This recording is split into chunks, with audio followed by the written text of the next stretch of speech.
مٹ جائیں گی مخلوق تو انصاف کرو گے، منصف تو اب حشر ہٹا کیوں نہیں دیتے۔ پیاری باتیں یوٹیوب چینل کے ویڈیوز میں ایک بار پھر سے خوش آمدید۔ السلام علیکم، میرا نام ہے عبدالحفیظ اور آپ دیکھ رہے ہیں پیاری باتیں یوٹیوب چینل۔ ایک وقت میں ایک قاضی کسی بادشاہ کے دور حکومت میں عدالت چلا رہا تھا۔ ایک دن قاضی نے اپنے بیٹے کو بلایا اور کہا کہ بیٹا، جب میں مر جاؤں تو میرے مرنے سے پہلے آپ یہ دیکھ لینا کہ کہیں میرے دائیں آنکھ سے آنسو نہ نکل جائے اور میں اپنے آنکھ سے محروم نہ ہو جاؤں۔ اگر تم یہ دیکھو تو میرے مرنے کے بعد تم قاضی مت بننا۔ بیٹے نے احترام سے جی ابو جان کہا، لیکن پھر سوال پوچھا کہ ایسا کیوں؟ باپ نے کہا کہ ایک وقت میں ایک یہودی اور مسلمان کا مقدمہ چلا رہا تھا، تو دوران مقدمہ میں نے مسلمان کو اشارہ کیا اپنی دائیں آنکھ سے کہ وہ سائے پر آ جائے، اور وہ یہودی کو اسی دھوپ پر کھڑے ہونے دیا۔ چنانچہ مجھے یقین ہے کہ اس چیز کی سزا مجھے اللہ تبارک و تعالیٰ اسی دنیا میں دیں گے، تو ضرور میری دائیں آنکھ کو کچھ ہوگا۔ مرنے سے پہلے یہی نشانیاں دیکھ کر قاضی کے بیٹا دوبارہ قاضی بننے کے لیے تیار نہیں تھا۔ جب اس کا باپ مر گیا تو اس نے بادشاہ کو کہا کہ میں قاضی نہیں بناؤں گا۔ اس سے پہلے بادشاہ نے اس کو بلایا، اسے یقین تھا کہ بادشاہ مجھے نہیں چھوڑے گا، چنانچہ اس نے اپنے روپ کو ایک پاگل شخص کے روپ میں تبدیل کر دیا۔ جب وہ اپنے بادشاہ کی حکومت کی محل میں پہنچا تو اس نے ادھر جاہلوں والی حرکت کی اور خود کو ذہنی مریض پیش کیا۔ چنانچہ محققین نے اسے قاضی بنانے سے انکار کر دیا اور بادشاہ کی حکومت نے کسی دوسرے شخص کو قاضی مقرر کر دیا۔ یہ بات تو گیا، کچھ دنوں بعد بادشاہ اپنے محل سے باہر نکلا اور پہاڑوں کی طرف نکل پڑا۔ اپنے محققین اور خاص سپاہیوں کے ساتھ وہ پہاڑوں میں پہنچ گیا۔ پہاڑوں میں دیکھا اس نے کہ ایک شخص نے پہاڑوں کے اندر ایک باغ اگایا اور اس باغ کے اندر بہت سے میوہ جات موجود ہیں۔ چنانچہ بادشاہ نے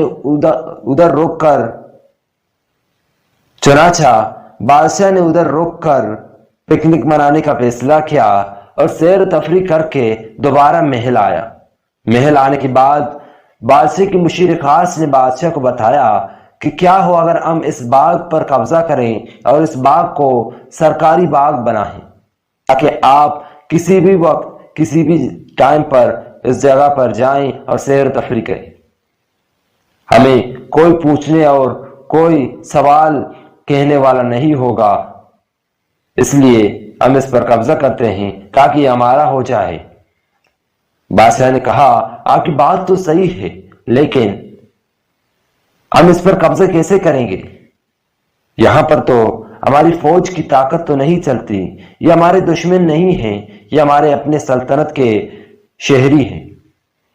بادشاہ نے کہا کہ ہم اس پر قبضہ نہیں کر سکتے، لیکن مشیر خاص نے کہا کہ ہم قاضی کے ذریعے سے اس پر قبضہ کر سکتے ہیں۔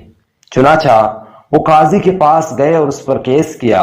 وہ قاضی جسے بادشاہ نے مقرر کر دیا تھا وہ ایک لالچی قاضی تھا۔ کچھ سونے کے سکوں کے ذریعے سے 2-3 مقدمے کے بعد انہوں نے اس باغ پر قبضہ کر دیا۔ اس بزرگ شخص نے کہا کہ اس باغ پر ہم آپ کو کوئی کچھ نہیں کہہ سکتا، لیکن میں آپ سے ایک عرض کرتا ہوں کہ یہ باغ میرے اجداد کی باغ تھا، چنانچہ یہ مر نہ چاہے اس کی خیال میں خود کروں گا۔ بادشاہ اور بادشاہ کے مشیر خاص اس بات پر مطمئن تھے اور اس نے اس باغ کو اس کے سپرد کر دیا کہ وہ اس کی حفاظت کر سکے۔ چنانچہ کچھ دنوں بعد وہ پاگل شخص جس نے بادشاہ کی حکومت سے بچنے کے لیے خود کو پاگل پیش کیا تھا اور بازار میں بھی خود کو پاگل پیش کیا، وہ اس پہاڑوں کے اندر گیا اور اس باغ کے مالک نے اس سے کہا کہ آپ تو قاضی نہیں بنے، اگر آپ کی باپ زندہ ہوتا تو میرا باغ میرے پاس ہوتا۔